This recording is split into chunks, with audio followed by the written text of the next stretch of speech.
This dragon is part of the highly coveted Lunar series from the Royal Australian Mint. It is renowned for its intricate design, development of theme, and limited mintage. The 2024 edition celebrates the Year of the Dragon, a symbol of strength, power, and good fortune in the Chinese zodiac. Dragons are especially revered in the Chinese culture, making this coin a meaningful addition to any collection. The dragon is so loved in China that you can actually see spikes in birth rates each time the Lunar Dragon comes around. This coin is already selling for a premium secondhand and has a very high potential. I would argue that it is the best Lunar series on the market from a design standpoint, but we'll have to let our scale define if it is in fact elite. I've already judged the Mosaic Dragon of Rwanda, so we do have a baseline to run off of. The coin's design is exceptional. It features a detailed dragon in a dynamic pose, showcasing the artistry of the Royal Australian Mint. I love the slightest touch of a crescent moon and the dragon flying above it in the clouds. Such craftsmanship not only makes the coin aesthetically pleasing, but also a treasured keepsake. Limited mintage often means increased value over time. Collectors and investors alike value rarity, and the Lunar Series coins often become sought-after items, which can lead to appreciation in value. This coin's combination of cultural significance and high-quality design and potential for future value makes it a worthwhile investment and collectible, but is it right for you? We're going to dive deep and place it on our 60-point scale, and hopefully we'll have that answered for you. When we look at our obverse, we are reminded that the Commonwealth coins are not relegated to only host the face of a monarch.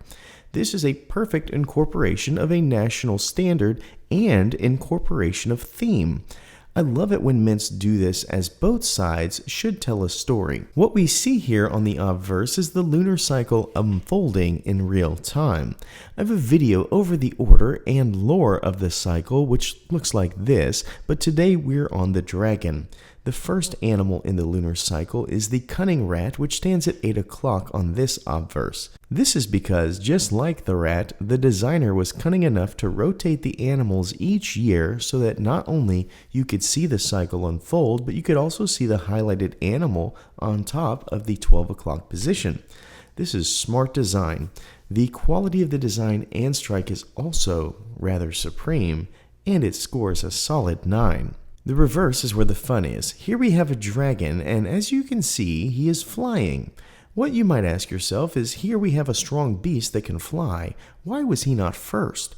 Well, you can watch my dragon video over the Rwandan dragon coin to get that answer, but basically, the dragon stopped to help people, as dragons bring fortune. We see the wisps of clouds in the style of the Orient, as well as the crescent moon dividing the field, where we can be reminded of the text. The Mandarin and English are in nice balance, and the dragon is stunning as it has many textures in play.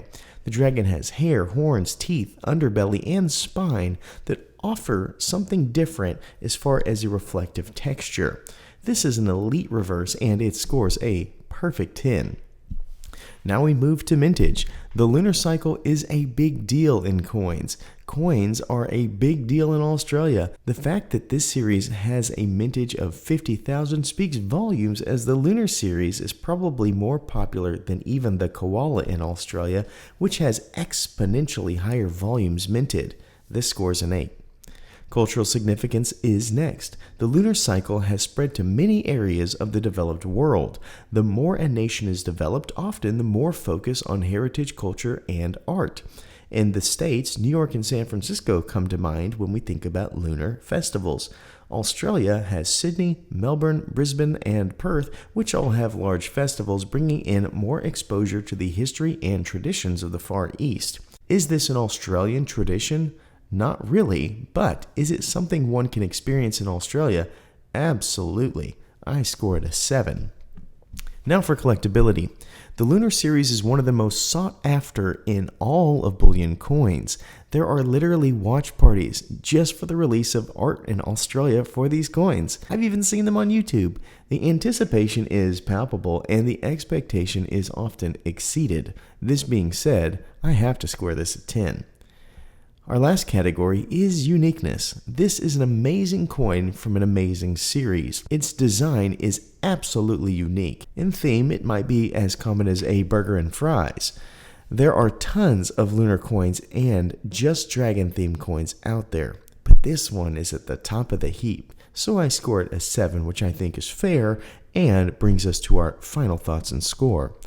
The Royal Australian Mint Dragon hovers over the line at an elite 51 out of 60. The bottom line is this. When it comes to a traditional lunar series, I always favor Bhutan. When it comes to beauty, I go with the Royal Australian Mint, and will until this cycle ends and we start a new 12 years. This is the lunar series I would recommend above all others from a design standpoint, and I hope you will consider grabbing one for yourself. Thank you so much for watching, and as always, please remember to stay classy and current with the culture of currency.